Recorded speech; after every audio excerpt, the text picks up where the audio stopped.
Pemerintah Kota Denpasar mengumumkan langkah signifikan dalam upaya percepatan penurunan stunting melalui pengembangan anak usia dini holistik integratif di Satuan Pendidikan Anak Usia Dini atau SPAUD Kota Denpasar. Salah satu inisiatif utama yang diambil adalah pelaksanaan diklat berjenjang tingkat dasar bagi para tenaga pendidik dan pengelola PAUD di wilayah tersebut.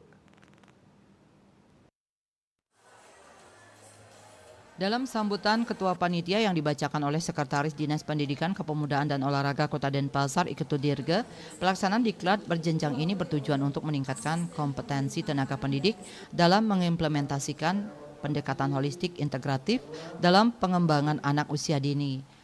Diharapkan pendidik PAUD mampu menjelaskan konsep dasar pendidikan anak usia dini, menjelaskan pertumbuhan dan perkembangan anak usia dini, mengenal karakteristik anak yang berkebutuhan khusus, dan menerapkan materi cara belajar anak usia dini.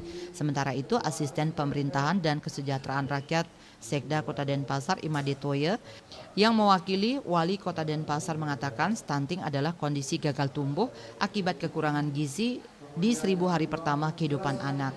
Kekurangan gizi sejak dalam kandungan mengakibatkan pertumbuhan otak dan organ lainnya terganggu yang mengakibatkan anak lebih berisiko terkena berbagai penyakit seperti diabetes, hipertensi, dan gangguan jantung. Manfaat daripada diklat ini kan membekali kepada pendidik sudah tentunya yang notabene mereka adalah di sekolah itu rumahnya kedua daripada anak-anak yang usia PAUD.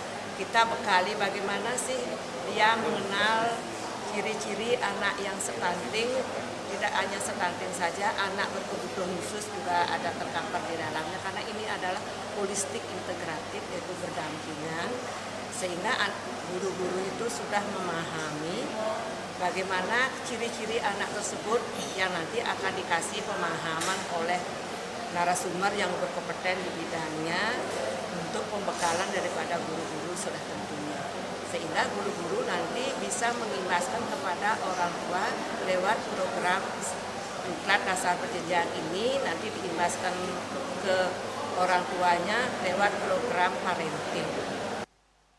Lebih lanjut, Sugiantini menjelaskan peserta diklat berjenjang tingkat dasar percepatan penurunan stunting melalui pengembangan anak usia dini holistik integratif di Satuan Pendidikan Anak Usia Dini Kota Denpasar diikuti sebanyak 80 orang pendidik PAUD di Kota Denpasar yang akan mengikuti sampai akhir pelaksanaan diklat secara tatap muka. Selaku panitia tiada lain adalah dengan adanya diklat ini semoga di Kota Denpasar bisa menurunkan jumlah stunting sudah tentunya, bahkan mungkin harapan kita nanti sudah tidak ada stunting lagi kepada anak-anak kita. Dengan adanya pelatihan ini juga para guru-guru nanti diharapkan membuat semacam outing class di sekolah atau pertemuan dengan parenting dengan orang tua, mengedukasi bagaimana sih orang tua di rumah menyiapkan menu makan sehat sudah tentunya yang bergizi sehingga anak-anak akan tumbuh dan berkembang sesuai dengan usianya. Sehingga tidak ada lagi anak-anak yang tumbuh dengan stunting seperti itu. Kegiatan diklat berjenjang tingkat dasar percepatan penurunan stunting melalui pengembangan anak usia dini holistik integratif di Satuan Pendidikan Anak Usia Dini Kota Denpasar ini dilaksanakan mulai hari Senin 24 Juni 2024 sampai dengan Jumat 28 Juni 2024 yang bertempat di Aula SPNF SKB Kota Denpasar. Hendra, Bali TV.